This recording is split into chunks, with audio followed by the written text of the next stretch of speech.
Donc nous saluons tous les saints partout dans le monde et nous disons à tous que la grâce, la paix de notre Dieu vous soit multipliée et que la joie de l'Éternel puisse combler vos cœurs dans le nom puissant de Jésus-Christ, l'unique et le seul vrai Dieu, le roi des rois, le Seigneur des seigneurs. Nous bénissons l'Éternel encore pour ce temps qu'il nous accorde, de pouvoir encore nous réunir afin de partager sa parole. C'est une joie, voilà pourquoi nous lui rendons gloire et honneur. Nous poursuivons notre marche aussi sur l'enseignement que nous avions intitulé « L'unité de l'esprit ». L'unité de l'esprit nous permet de voir la manière dont en fait tous les membres du corps sont joints. Ouais, sont joints et la première chose qui nous unit en fait, étant dans un corps, nous avions vu que c'est la parole. Parce que quand on parle de l'esprit, on parle de la parole. Ouais. L'esprit aussi, dans d'autres termes, c'est ce qui est immatériel, c'est ce qui est incorporel. Parce que Jésus aussi dira qu'un esprit n'a ni chair ni os. Et quand on parle de Dieu, on parle c'est-à-dire quand on parle de Dieu, on parle de Dieu qui est esprit. C'est-à-dire Dieu n'est pas saisissable humainement comme ça. On ne peut pas saisir Dieu humainement parlant comme ça. C'est-à-dire que Dieu aujourd'hui, quand on parle de l'esprit, on parle de la parole, parce que l'esprit aussi fait référence à la parole, car l'Écriture dit au commencement était la parole était avec Dieu et la parole était Dieu. D'accord? Donc ce en quoi tous les enfants de Dieu doivent être unis dans un premier temps, c'est au travers de la parole. Et nous avions dit que tous ces aspects, en fait, tout ce qu'on peut faire dans la vie, si nous ne sommes pas premièrement réunis, unis, dans une même pensée, dans un même esprit, je vous assure que tout ce qu'on fera échouera. Je prends un exemple ici, juste pour vous montrer que l'unité, même dans le monde des ténèbres, ouais, même pour ceux qui s'assemblent, il faut d'abord qu'ils soient unis. Parce que c'est l'unité qui va déterminer l'action qu'ils vont poser. Mais si en fait ils ne sont pas unis, ils sont unis déjà premièrement comment? Parce qu'ils ont un même esprit. Vous comprenez? Du fait qu'ils ont un même esprit, quand il y a quelqu'un qui va suggérer une pensée, cette pensée-là, quand elle va être actée, tout le monde va maintenant s'armer de cette pensée-là. Et c'est ce qui va se manifester aussi dans la chair. Je prends une écriture qui va nous aider. Prenons le livre de Actes des Apôtres. Prenons le livre de Actes des Apôtres. Actes des Apôtres. Je vais prendre le livre, l'écriture où... je crois que c'est dans Actes des Apôtres, chapitre... Voilà, Actes des Apôtres, chapitre 23. Actes des Apôtres, chapitre 23. Je prends le verset 12. Quand le jour fut venu, les Juifs fomentèrent un complot et s'engagèrent sous peine d'anathème à ne pas manger ni boire avant d'avoir tué Paul. Vous comprenez? Premièrement, ils ont le même esprit. Secondement, ça descend comment? Dans la pensée. Autrement dit, dans l'âme. Vous voyez? L'âme, qui est le siège des sentiments, des pensées, de la volonté, des émotions. Ok? De la conscience et du subconscient. Donc tout ça, ça descend dans l'âme. Et qu'est-ce qui se matérialise maintenant? C'est le fait de pouvoir, c'est-à-dire ils se convoquèrent, ou bien ils s'unissent dans cette même pensée pour pouvoir maintenant accomplir une volonté. Maintenant, qu'est-ce qu'ils font? Il dit, quand le jour fut venu, les Juifs fomentèrent un complot et s'engagèrent sous peine d'anathème à ne pas manger ni boire avant d'avoir tué Paul. C'est-à-dire qu'ils sont unis pour ne pas manger ni boire tant qu'ils n'ont pas tué Paul. C'est pour ça que je vous dis que les sorciers aussi peuvent s'unir dans cette même pensée, dans cette même logique d'idée. Okay? Ceux qui avaient fait ce complot étaient plus de 40. 40 unis dans la pensée de tuer une personne. Ils allèrent trouver les principaux sacrificateurs et les anciens pour leur dire « Nous nous sommes engagés sous peine d'anathème à ne goûter d'aucune nourriture avant d'avoir tué Paul. Vous donc maintenant, d'accord avec le Sanhédrin, adressez-vous au tribun pour qu'il l'amène devant vous, comme si vous devez examiner son cas plus exactement, et nous sommes prêts à le tuer avant qu'il approche. » Le fils de la sœur de Paul entendit parler du guet-apens et se rendit à la forteresse où il entra pour en informer Paul. Paul appela l'un des centeniers et lui dit « Conduis ce jeune homme vers le tribun car il a quelque chose à lui annoncer. » Le centenier le prit donc avec lui, le conduisit vers le tribun et dit « Le prisonnier Paul m'a appelé et m'a demandé de conduire vers toi ce jeune homme qui a quelque chose à te dire. Le tribun le prit par la main et, se retirant à l'écart, s'informa: qu'as-tu à m'annoncer? Il répondit: les Juifs se sont mis d'accord sous peine de demander d'amener Paul demain devant le Sanhédrin, comme s'ils devaient s'informer plus exactement de son cas. N'écoute pas leur demande, car plus de 40 d'entre eux préparent un guet-apens contre lui et se sont engagés sous peine d'anathème. Ouais, anathème veut dire maudit. Ok? À ne pas manger ni boire avant de l'avoir tué. Ils sont prêts maintenant et n'attendent que ton consentement. Le tribun congédia le jeune homme après lui avoir recommandé de ne parler à personne de ce qu'il lui avait fait savoir. Vous voyez? Donc ici après, Dieu a permis qu'il y ait le neveu de Paul qui soit là pour entendre cela et pour déjouer aussi le plan qui était établi par ces hommes-là. Voilà pourquoi l'Écriture dit: si Dieu est pour nous, qui sera contre nous? Dieu voit tous les plans que les gens font dans le secret contre ta vie. Voilà pourquoi toi, tu ne peux pas t'en faire de tout ce que les gens sont en train de manigancer. Les plans qui sont en train de fomenter contre ta vie. Tu ne peux pas t'en faire parce que ta vie à toi, elle est cachée en Christ avec Dieu dans les lieux célestes. Même si les gens programment de te tuer, même si les gens font des complots contre ta vie, ne t'en fais pas. Recommande ton sort à l'Éternel, place en lui ta confiance et c'est lui qui agira. Est-ce que vous comprenez? C'est lui qui agira. Ouais, ne te fais pas du souci de lendemain, car ouais, la Bible nous dit, à chaque jour suffit sa peine. Ouais, ne vous mettez pas en souci du lendemain, car le lendemain prendra soin de lui-même. Donc toi, tu ne peux pas t'en faire de ce que les gens forment des complots, de ce que les gens font des projets pour te tuer, de ce que les gens s'unissent tous d'un même cœur pour pouvoir te faire du mal. Sache que ta vie est cachée entre les mains du Seigneur. Parce que toi, maintenant, comme tu as cru au Seigneur, tu ne fais qu'un seul esprit avec le Seigneur. Celui qui, de même, l'Écriture nous dit, celui qui s'unit à la prostituée fait un seul corps avec elle. Comme toi, tu es uni au Seigneur par le Saint-Esprit, tu es maintenant lié au Seigneur. Oui. Le fait de croire en Jésus, c'est que tu es maintenant lié avec Dieu. Tu es uni avec Dieu dans un même esprit. Voilà pourquoi je vous dis que la communion au préalable, elle commence entre toi et Dieu d'abord. Secondement, elle s'étend avec celui qui croit comme toi. Parce que qui est ma mère? Qui est mon frère? Jésus tourne la main vers ses disciples. C'est ceux qui écoutent la parole de Dieu, mais qui la mettent en pratique. Ça veut dire que celui qui écoute, mais qui ne met pas en pratique, ce n'est pas mon frère. Mon frère, c'est celui qui garde la parole de Dieu, qui la met en pratique. C'est avec celui-là que Dieu considère que je suis uni dans un même esprit. Pas avec celui qui vit comme il veut. Pas avec celui qui fait ce qu'il veut. Non. Celui-là n'est pas mon frère. Du moins, il est peut-être mon frère, mais il est encore charnel. Et quand tu es charnel, tu es semblable à un esclave. L'esclave ne demeure pas dans la maison, mais c'est le Fils qui y demeure. Et si le Fils nous affranchit, vous serez réellement libre. C'est-à-dire que tu ne peux plus être esclave quand le Fils maintenant décide de t'affranchir. Okay? Tu dois être uni dans un même esprit avec ceux qui confessent aussi la même foi que toi. Et nous avons vu en fait qu'est-ce qu'engendre l'unité de l'esprit. Ça va produire l'amour.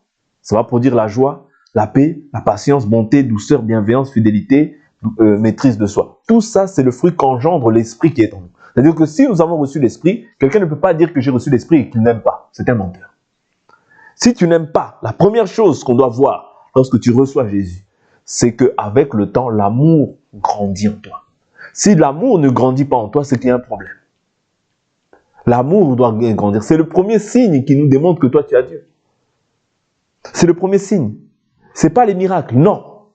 C'est pas, la Bible dit, on les reconnaîtra à leurs fruits. C'est le fruit qui va déterminer quelle est la nature qui est en toi. Si tu as encore la nature du diable, on verra que le mal, la méchanceté, la haine, tout ça, c'est normal. Parce que tu es encore sous l'emprise de l'autre. Tu n'es pas encore uni. Tu ne fais pas un avec Dieu. Mais quand tu fais un avec Dieu, la chose qui doit d'abord paraître, c'est l'amour. Ouais, c'est l'amour, c'est pas moi, c'est l'Écriture. La Bible dit, on les reconnaîtra à leurs fruits. Et on nous parle du fruit de l'esprit. Est-ce que vous comprenez? Du fruit qu'engendre l'esprit. C'est l'esprit qui fait naître ces choses-là en toi. C'est l'Esprit qui fait naître cet amour-là en toi. Si cet amour-là de Dieu, mais aussi des hommes n'est pas en toi, c'est qu'il y a un problème dans ta vie. Tu dois réexaminer ta marche.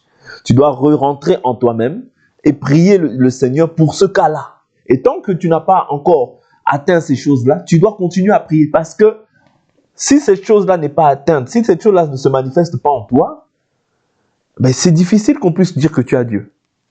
Vous comprenez? Parce que Dieu est au préalable, la Bible dit Dieu est amour. Donc tous ceux qui demeurent en Dieu doivent aussi manifester cet amour, vouloir ou pas. C'est pas quelque chose que toi tu veux, c'est que comme tu es en lui, lui te communique ça. Cette semence-là, il te la communique, non seulement par l'esprit, mais aussi par cette parole. C'est ça le lien qui nous entoure. La Bible nous dit que le lien de la perfection, c'est l'amour. Tu peux avoir des choses encore qui manquent, mais l'amour, tu peux pas manquer. Parce que c'est ça la perfection. La perfection, c'est l'amour. Et l'amour consiste à garder ses commandements. Ouais. L'amour consiste à aimer Dieu, mais à aimer son prochain. J'aime Dieu, mais lui là, je ne l'aime pas. Tu n'aimes pas encore Dieu. Vous comprenez? Aimer Dieu, ça implique des actes. Ouais, ça implique des actions concrètes. Ouais. Abraham fut appelé ami de Dieu parce qu'il observa ses commandements. Parce qu'il écouta la voix du Seigneur. Et il a été appelé ami de Dieu. Jésus a dit, vous êtes mes amis si vous faites ce que je vous commande. Vous comprenez? Autrement, nous ne sommes pas les amis de Dieu. C'est très important de retenir ces choses-là. On avait pris aussi quelques écritures par la grâce du Seigneur. Je vais ajouter quelques écritures pour aujourd'hui. Tout ça, c'est simplement pour enrichir tout ce que nous sommes en train de faire. Nous avions parlé aussi dernièrement, je crois, de tout ce qui est lié à la Sainte Seine.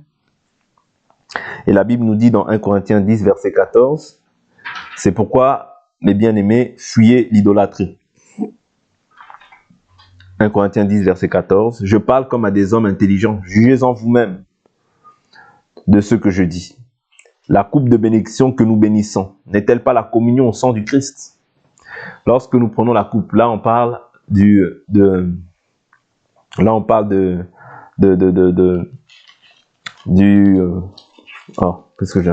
la fraction du pain. Ok? La fraction du pain, c'est-à-dire le pain et le vin.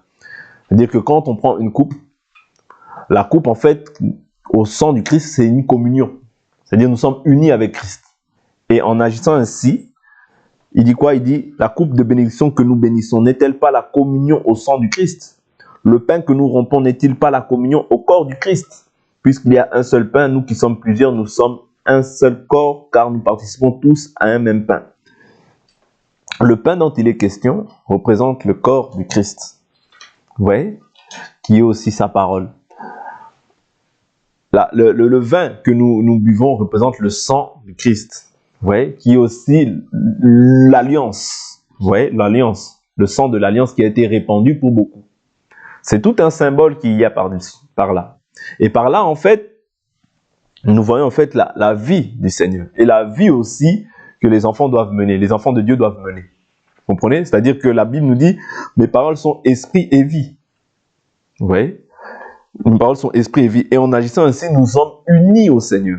Et c'est comme ça que le Seigneur aussi voudrait que nous soyons unis aussi dans la chair. Et nous avons vu que l'unité aussi produit quoi? Ils persévéraient ensemble dans la parole, dans l'enseignement des apôtres, dans la fraction du pain, dans les prières, vous voyez, et dans la communion fraternelle. Tout ça, ce sont des actions qui sont posées par le Saint-Esprit et qui démontrent à suffisance que ces gens-là ont l'amour de Dieu, mais aussi ont l'amour des hommes. Parce que quand tu as l'amour de Dieu ainsi que l'amour des hommes, ça prouve, en fait, la panoplie est complète. La panoplie est complète. C'est ça que Jésus a dit, aimez-vous les uns les autres, à ceux-ci tous reconnaîtront que vous êtes mes disciples. Si vous avez de l'amour les uns pour les autres. C'est-à-dire l'amour les uns que nous avons les uns pour les autres démontre à suffisance en fait que nous avons Dieu. Ouais, c'est ça. C'est-à-dire que quand nous sommes unis, c'est ces actions-là qui doivent accompagner aussi les saints. Parce que l'enseignement nous tisse davantage, nous lie davantage. La communion fraternelle nous lie davantage, nous permet d'être davantage unis. Vous voyez? d'avoir un même enseignement, une même foi, une même parole, un même cœur, une même âme. Et ça, comme je vous ai dit, comme on est un dans l'esprit, nous avons déjà premièrement un même esprit, les sentiments seront les mêmes, et dans la chair aussi, quelqu'un manque de quelque chose, je ne peux pas lui fermer mon cœur, parce que j'ai compris déjà au préalable, en fait, qu'est-ce que Dieu attend de moi, ouais, étant dans un corps. Étant dans un corps, si tu vois ton genou avoir mal, la main ne peut pas rester insensible à la douleur du genou, n'est-ce pas? Quand ton genou a mal, ta main va intervenir, ta bouche va dire « aïe ». Vous comprenez? L'œil va peut-être cligner. Vous comprenez? Ça veut dire que tout ton corps est en mouvement. Pourquoi? Parce que la douleur, elle est au niveau du genou. Ouais, même si tu as mal au pied, tu vas voir que la bouche va bouger, les sourcils vont monter, les yeux vont s'ouvrir. Vous voyez, la main, tout le corps sera en mouvement. Pourquoi? À cause de la douleur que tu as au pied. Et c'est comme ça que Dieu nous définit en fait, étant dans un corps. Ça veut dire que tu ne peux pas rester insensible à la douleur de l'autre. Non, ça n'existe pas. La difficulté de l'autre, tu ne peux pas rester insensible. C'est pour ça que Dieu identifie l'Église comme étant un corps. Si je t'écrase le pied, c'est ton pied qui est écrasé. Mais ta bouche va parler, ta main va bouger, tes épaules. Tout ton corps, en fait, va être en mouvement. C'est ça aussi qu'on doit être aussi étant dans le corps du Christ. Étant enfant de Dieu. Je ne peux pas être insensible à la difficulté de mon frère. Parce que si je suis insensible à sa difficulté, comment l'amour du Christ va se manifester en lui? C'est ce que la Bible nous dit. Si quelqu'un possède les biens de ce monde et qu'il voit son frère dans le besoin, qu'il lui ferme son cœur, comment l'amour de Dieu se manifestera-t-il en lui? L'amour, nous ne devons pas seulement aimer en parole, mais en acte. Il faut quitter simplement l'aspect de « oui, j'aime Dieu ». Non, aime Dieu en acte. Mon frère est dans le besoin, c'est-à-dire que tant que ce besoin-là n'est pas, je dois chercher aussi comment est-ce que je peux être utile pour pouvoir répondre à son besoin. Ça peut être matériel, ça peut être spirituel, ça peut être une passe, un moment de sa vie qui traverse qui est difficile. Je peux accompagner cette personne aussi dans cette difficulté. Je peux le soutenir par des conseils, vous voyez? Je peux lui apporter un besoin, je peux lui apporter une solution par rapport à des besoins qu'il traverse. C'est ça. Parce que quand tu as aidé une personne dans la difficulté, il s'en souviendra. Le jour où aussi le malheur atteindra ta vie, ouais, c'est-à-dire comme c'est un frère ou une sœur, lui aussi se souviendra de toi. Voilà pourquoi le bien que toi tu fais aujourd'hui ne compte pas. Même si les gens te font du mal, continue toi à faire le bien. Parce que l'essentiel, c'est pas ce que les gens voient. L'essentiel, c'est que Dieu voit. Et quand Dieu voit, la Bible nous dit qu'il écrit. Il garde ces choses-là. Ouais. Dieu voit et il garde. Il garde ça dans les livres de mémoire. Nous avons vu ça chez Esther. Vous voyez, pour Mardoché. Le roi ouvrit, il se souvient. Vous voyez, il dit, ah, quel titre honorifique lui avons-nous donné à ce Mardoché? Il a dit aucun. Et ce jour-là, vous voyez, le sommeil, le roi ne dorma pas ce jour-là. Il n'a pas dormi ce jour-là. Vous voyez? Donc, Dieu s'est souvenu de Mardoché au jour de la détresse. C'est-à-dire que le bien que tu fais aujourd'hui pour l'autre, toi, tu ne sais pas, un jour, ça peut être ton fils, ta fille qui traverse un moment, Dieu peut se souvenir à cause du bien et épargner ce mal-là qui peut arriver. C'est-à-dire que tu peux faire du bien à quelqu'un aujourd'hui, mais toi, c'est peut-être pas pour toi, c'est peut-être pour ton fils demain. C'est peut-être pour ta fille demain. Le bien que David avait fait, il y a beaucoup de choses aussi qui ont été faites à Salomon. Vous voyez? Il y a beaucoup de gens qui ont fait du bien à Salomon par rapport à leur fils. Regardez, Jonathan.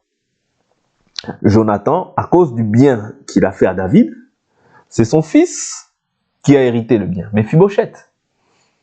Vous comprenez? C'est-à-dire, ne te dis pas simplement que moi, il faut que je bénéficie le bien. Non, le bien que tu fais peut être pour toi. Le bien que tu fais peut être aussi de même pour ton enfant.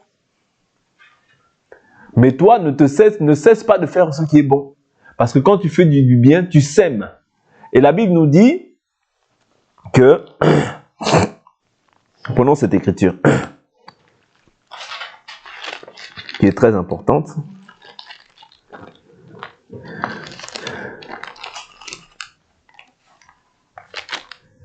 Genèse 6, je crois, parle de ça. Alors, je crois que c'est Genèse 6 qui parle de ça.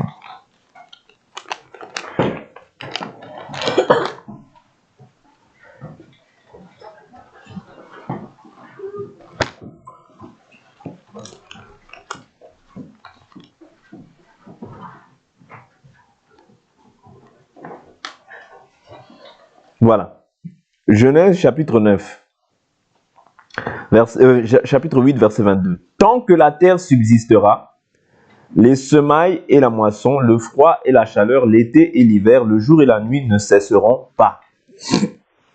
Là, il parle quoi? Les semailles et de la moisson ne cesseront pas. Le jour et la nuit ne cesseront pas. Pourquoi? La loi de la semence, c'est la loi aussi de la moisson. Quand tu sèmes, tu moissonnes d'une manière ou d'une autre. Semer, vous voyez, tu sèmes quelque chose, de ton temps, de ton argent, de ta présence, de tout ce qui peut être important, tout ce qui peut te sembler même inutile. Mais ce que tu sèmes, tu finis toujours par le récolter, tôt ou tard. C'est la loi, c'est une loi qui est établie et elle ne pourra pas changer, parce que c'est Dieu qui l'a établie ainsi. Et Galate vient nous dire, ce qu'un homme aura semé, il le moissonnera. Vous comprenez? Tu ne sèmes jamais en vain. Tout ce que tu sèmes, c'est peut-être pas aujourd'hui, mais tu le récolteras d'une manière ou d'une autre. Dieu ne garde la dette de personne. Vous voyez? Dieu ne garde la dette de personne. Je vais prendre l'écriture. Romains, chapitre 4, verset 4. Or, à celui qui fait une œuvre, le salaire est compté non comme une grâce, mais comme un dû. Je reprends. Or, à celui qui fait une œuvre, tu fais du bien à quelqu'un, ouais, tu sèmes de ton temps, même tu écoutes quelqu'un qui est dans la détresse, tu le conseilles, tu le consoles, tu dis, tu pries pour cette personne, c'est une œuvre que tu es en train d'accomplir. Et Dieu dit quoi? Le salaire est compté non comme une grâce, mais comme un dû.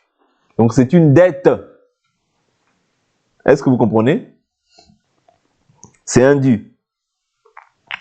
Or, quant à celui qui ne fait pas d'œuvre, mais croit en celui qui justifie l'impie, sa foi lui est comptée comme justice. Oui. C'est très important de comprendre ça. C'est-à-dire que Dieu ne garde le dû de personne. Oui. Dieu ne garde le dû de personne. Toi, fais simplement, sème. Au temps favorable, Dieu se souviendra de toi. Ne te dis pas, non, c'est trop. Non, j'ai déjà assez fait. Non, d'ailleurs, j'ai été déçu. Non, ne vis pas par rapport aux déceptions. Vis par rapport à la parole. Ta vie est conduite par la parole. Tu es uni au Seigneur pour faire le bien. Nous avons été créés en Christ Jésus pour des œuvres bonnes que Dieu a préparées d'avance afin que nous les pratiquions. Éphésiens chapitre 2, verset 10. Tu as été créé en Christ Jésus, pas pour rien, mais pour des œuvres bonnes. Oh non, j'ai été déçu, fais encore. Dieu t'a dit, tous ceux qui veulent vivre pieusement en Jésus-Christ seront persécutés. Ça, c'est le lien que tu as avec Christ. Ça n'a rien à voir avec toi. Tu as mis la main à la charrue, tu seras toujours persécuté. Tu seras toujours rejeté. Tu seras toujours haï. À cause de Jésus, pas à cause de toi. Vous voyez? Ça, c'est à cause du lien de l'esprit qui est en toi. Ok? Mais néanmoins, ne cesse pas de faire ce qui est bon. Ne te relâche pas. Celui qui persévérera jusqu'à la fin sera sauvé. Persévérer, c'est même lorsqu'on te fait du mal, tu continues à faire le bien. Parce que la Bible nous dit, ne sois pas vaincu par le mal, mais vainqueur du mal par le bien. Ce qui doit animer toujours un enfant de Dieu, c'est faire le bien. Parce que quand tu perds ces sentiments-là, ce n'est plus en fait des bons sentiments qui vont t'animer, mais c'est des sentiments de méchanceté. Or, la méchanceté ne vient pas de Dieu. Vous voyez? La méchanceté que tu vas manifester ne vient pas de Dieu. Si je suis comme ça, c'est parce qu'on m'a fait ça. Tu deviens méchant. Si j'agis comme ça, c'est parce qu'on m'a fait ça. Tu deviens méchant. Oui. Tu deviens méchant. Ce n'est pas la nature d'un enfant de Dieu. Tu es uni au Seigneur pour des œuvres bonnes. Celui qui est saint se sanctifie davantage. Celui qui est juste, qui demeure encore juste. Mais celui qui se souille, qu'il se souille davantage. Ne suis pas la voie des souillures. Ne suis pas la voie des souillés. Faire le mal, c'est une souillure. Te livrer au mal, c'est une souillure. Ok? Tu es uni au Seigneur, c'est pas pour rien. C'est pas pour que tu vives comme toi tu veux, non. Et sache que qu'on te fasse du mal, pas de mal, c'est pas un motif pour que toi tu fasses le mal, non. Ouais. Ce n'est pas un motif pour que toi tu te dises non, bon, comme on m'a fait le mal, moi aussi maintenant, je reste dans ma position, je fais le mal. Non, tu n'as pas compris. Est-ce que Jésus a dit bon, comme on m'a lapidé, j'arrête de guérir les gens? Est-ce que vous comprenez? Bon, comme de toute manière ils ne veulent pas m'écouter, je ne sauve plus les gens. Non. Non. Jésus a dit non pas ma volonté, mais que ta volonté s'effectue. Tout homme a une volonté. Mais n'oublie pas que comme tu es en Jésus maintenant, tu es en Jésus pour accomplir la volonté de Dieu. Quand tu commences à élever ta volonté, tu deviens méchant. Quand tu commences à justifier ta volonté et qui ne s'appuie pas sur les Écritures, c'est la méchanceté qui est en train de grandir en toi. Faisons attention parce que dans les temps dans lesquels nous sommes, les gens veulent justifier leur volonté. Ta volonté doit toujours trouver un soubassement dans la parole. Sinon, cette pensée-là est terrestre, charnelle et démoniaque. Parce que la pensée d'en haut, elle est pure, pacifique, modérée. Ok? Pure. Donc tout ce qui est pur, c'est tout ce qui s'éloigne de tout ce qui est impur en soi. Mais quand tu approuves, tu agrées les voies des méchants, tu finiras méchant. Parce que la Bible est claire. Si la lumière qui est en vous est ténèbres, combien grandes seront les ténèbres? Donc tu dois conserver la lumière dans une pureté totale. C'est ainsi que l'Écriture dira, sanctifie-les par la vérité, ta parole est la vérité. La parole a pour objectif de chasser les ténèbres. La lumière a pour objectif de chasser les ténèbres qui sont en toi. Parce que n'oubliez pas, le péché nous enveloppe facilement. Mais le rôle de la parole, c'est toujours de te recadrer, afin que tu aies de bons sentiments, les sentiments qui étaient en Christ.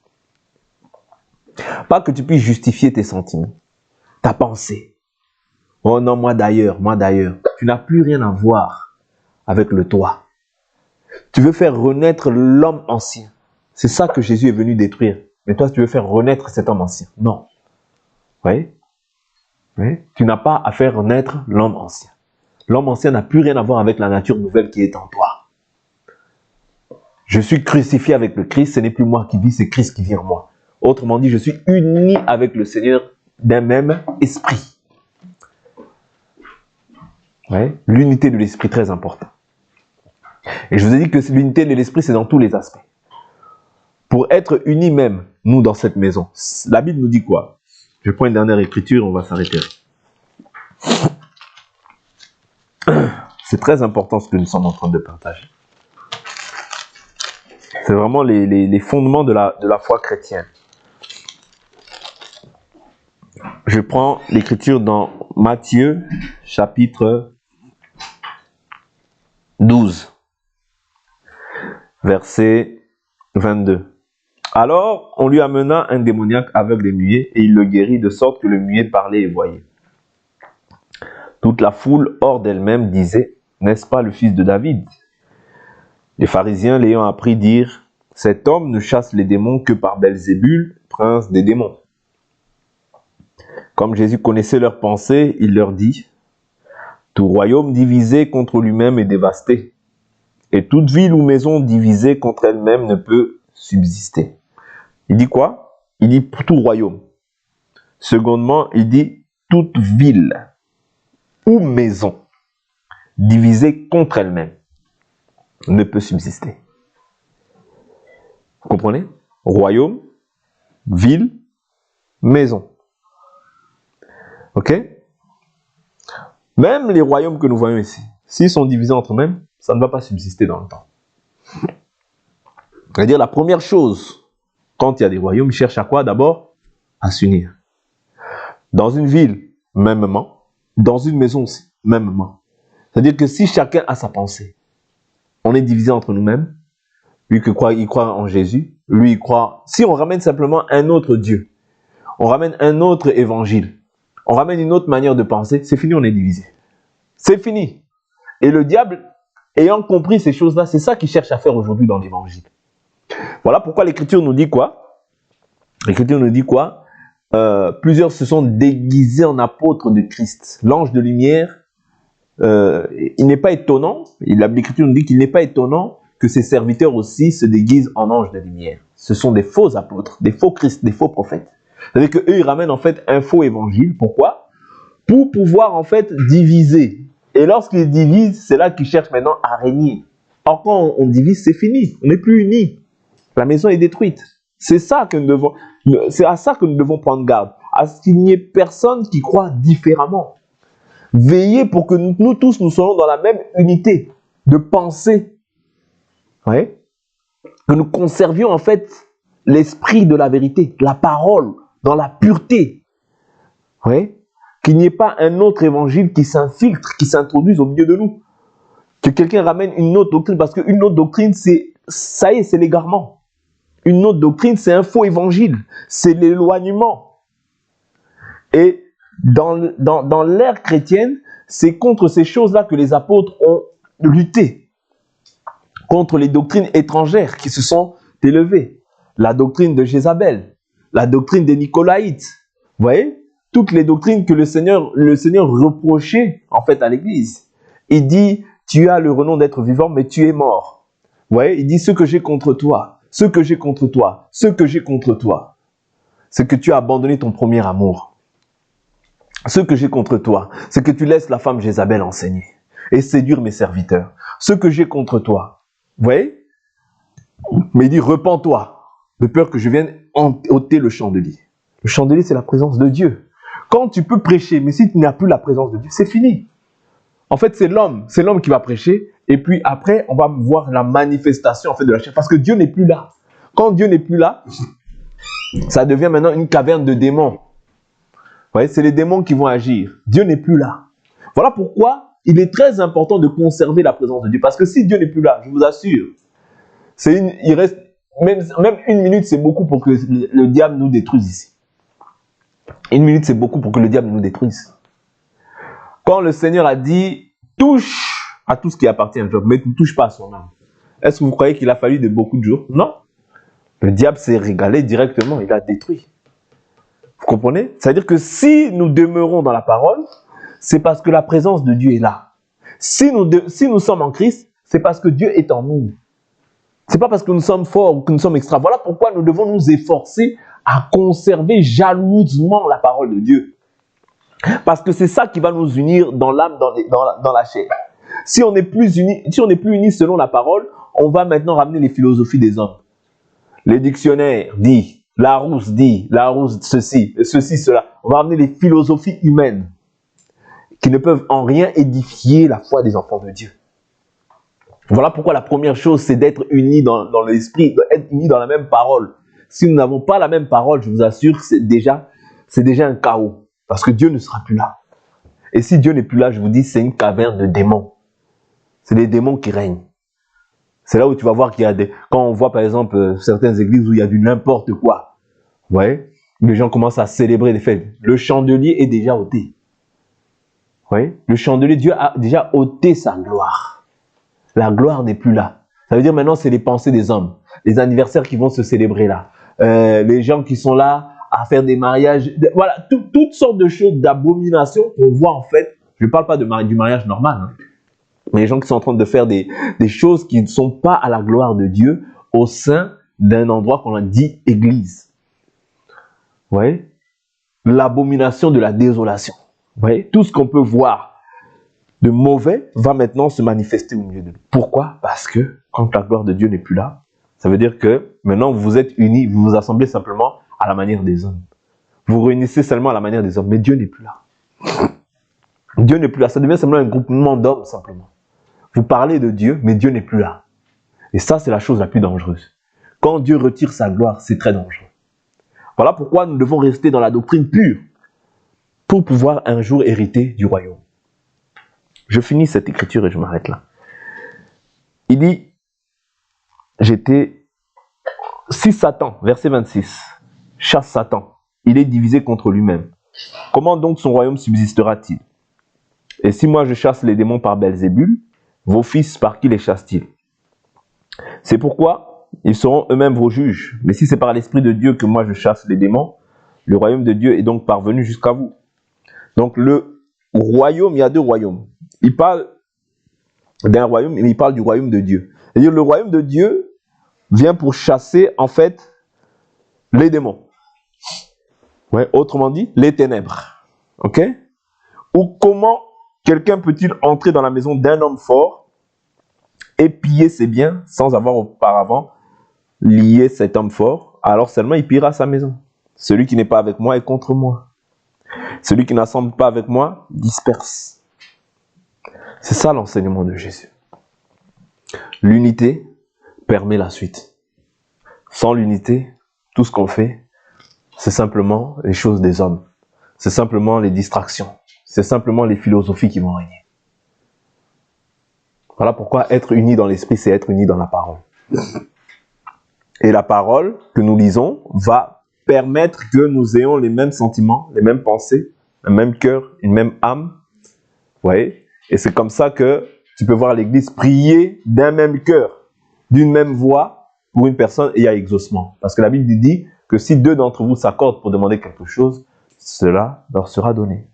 Donc veillons à cela afin que Dieu soit glorifié et que Dieu puisse toujours approuver toutes les voies que nous sommes en train de faire pour sa gloire. Que l'Éternel Dieu nous bénisse pour aujourd'hui. On s'arrête là et nous allons prier.